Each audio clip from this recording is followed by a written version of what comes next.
Aujourd'hui, on dépose nos demandes à la table centrale, mais en même temps, on ne dépose pas nos demandes salariales. On dépose nos demandes concernant le régime de retraite, droits parentaux, les différentes primes, et on se garde en attente de l'étude de l'Institut de la statistique du Québec qui paraîtra en novembre, après, pour ensuite déposer nos demandes salariales. Puis pourquoi on a décidé de cette stratégie-là?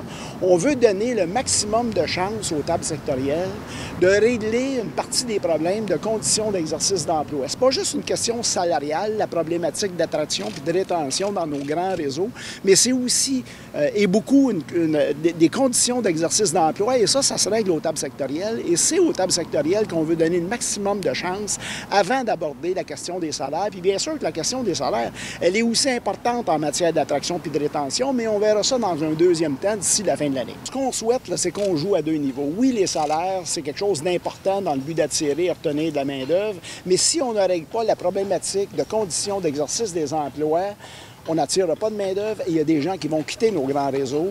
Puis écoutez, souvent, on le dit souvent, quand on négocie les conditions de travail des gens qui donnent des services à la population en santé et en éducation, bien, c'est important parce que c'est la qualité des services qui sont donnés à la population, la qualité des gens vulnérables qui utilisent nos services de santé, la qualité de l'éducation qu'on donne à nos jeunes pour bien partir dans la vie.